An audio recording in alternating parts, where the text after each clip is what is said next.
السلام علیکم دوستوں، عالمی سطح پر مسلمانوں کے لیے ایک بہت بڑی خبر یہ ہے کہ سلمان مومیکا جو کہ ایک عراقی تھا، پیدائش سے جو کرسچن تھا اور بعد میں اس نے اپنے آپ کو ایتھیسٹ ڈکلیئر کیا تھا اور جو جانا جاتا تھا قرآن کو جلانے کے لیے، اس کا سویڈن میں 2 دن قبل کچھ لوگوں نے مرڈر کر دیا۔ کس نے یہ قتل کیا ہے ابھی کسی کو پتہ نہیں ہے۔ 5 لوگوں کو پہلے اریسٹ کیا گیا تھا، بعد میں سویڈن پولیس نے ان لوگوں کو بھی رہا کر دیا۔ یورپ کی رائٹ ونگ آرگنائزیشنز نے سارا الزام مسلمانوں پہ رکھ دیا اور مسلمانوں نے بھی سوشل میڈیا پہ بہت خوشی کا اظہار کیا، بجائے یہ کہ وہ یہ پوچھتے کہ بھائی پہلے پتہ تو کرو کہ اس کو مارنے والا آخر کون ہے۔ یہ بالکل ممکن ہے کہ اس کو مارنے والا کوئی مسلمانوں کا گروپ ہے، لیکن اس کا ایک دوسرا پہلو بھی ہو سکتا ہے۔ پہلے اس پہ آپ کو غور کرنے کی بہت ضرورت ہے۔ سلمان مومیکا کہاں آیا؟ سویڈن آیا۔ سویڈن کے اندر میں فریڈم آف ایکسپریشن کا اس نے بہت مس یوز کیا۔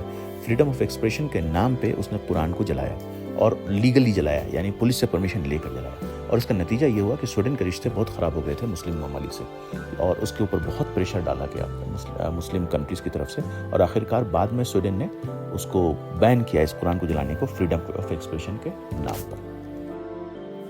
سلمان نے جب اسائلم کے لیے اپلائی کیا تھا سویڈن میں، تو اسے ٹیمپرری اسائلم دیا گیا تھا، اور کل کورٹ میں اس کی پیشی تھی جس پہ یہ ڈسکس ہونا تھا کہ کیا اس کو یہاں پہ سویڈن رکھنے کی اجازت ملے گی یا اس کو واپس جو ہے کسی اور کنٹری بھیج دیا جائے۔ بیچ میں سلمان ناروے بھی گئے، انہوں نے وہاں پہ ٹرائی کیا، لیکن ناروے والوں نے منع کر دیا اور واپس جو ہے اسے سویڈن بھیج دیا۔ اب اچانک اس کا مارا جانا، اس کے پیچھے مقصد کیا ہو سکتا ہے؟ ایک تو ہے کہ مسلمان مار سکتے ہیں، لیکن ایک دوسرا پہلو یہ ہے کہ یورپ، اس سلمان کا جو مقصد تھا وہ یورپ میں پہنچ کے قرآن اس لیے جلا رہا تھا کہ مسلمانوں اور کرسچنز کے بیچ میں یا مسلمانوں اور یورپ کے بیچ میں تفرقہ پیدا ہو۔ تو یہ بھی ممکن ہے کہ سلمان کا مرڈر اسی ایکسٹریم رائٹ ونگ کے ذریعے کیا گیا ہو تاکہ اسلاموفوبیا کو اور ہوا دی جا سکے اور مسلمان اور یورپ کے بیچ میں فرق کو بڑھایا جا سکے۔ تو سوشل میڈیا پہ ہماری ڈیمانڈ یہ ہونی چاہیے کہ اس کو پراپرلی انویسٹیگیٹ کیا جائے۔ اب اس کا اثر کیا ہو سکتا ہے؟ اس کے کنسیکوینسز کیا ہو سکتے ہیں؟ اس کے کنسیکوینسز یہ ہو سکتے ہیں کہ یورپ کے اندر میں پھر سے اسلاموفوبیا کا ایک ویو چل سکتا ہے۔ چونکہ سلمان جانا جاتا تھا قرآن کو جلانے کے لیے، یہ بھی ہو سکتا ہے، ممکن ہے کہ آنے والے دنوں میں آپ یورپ کی سڑکوں پہ کئی جگہوں پہ احتجاج کے طور پہ قرآن جلانے والی ویڈیوز دیکھیں۔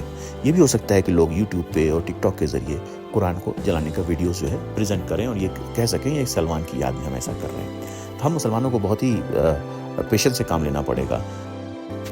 سلمان یا ان جیسے اور معاملوں پر جب بھی کچھ لکھنا ہو تو یہ بہت امپورٹنٹ ہے کہ سارے مذہب کے لوگوں کو ساتھ لے کے چلیں، یعنی کہ جب بھی ہم سلمان کی بات کریں تو آپ اس بات کو ضرور جو ہے لائیں کہ ہندو گاڈس جیسے کہ کالی اور لکشمی کی کبھی کبھی مورتی بنائی جاتی ہے، کبھی عیسیٰ علیہ السلام کی جو ہے کارٹون بنایا جاتا ہے، کبھی نبی کریم صلی اللہ علیہ وسلم کا کارٹون بنایا جاتا ہے، کبھی قرآن جلایا جاتا ہے یا کبھی کوئی اور کتاب جلایا جاتا ہے۔ ہم ان سب کے خلاف ہیں۔ فریڈم آف ایکسپریشن کے نام پہ کسی بھی مذہب کا مذاق بننا بند ہو، اور جب آپ اس طرح سے پریزنٹ کریں گے تو سارے مذہب کے لوگ بھی آپ کے ساتھ کھڑے ہوں گے۔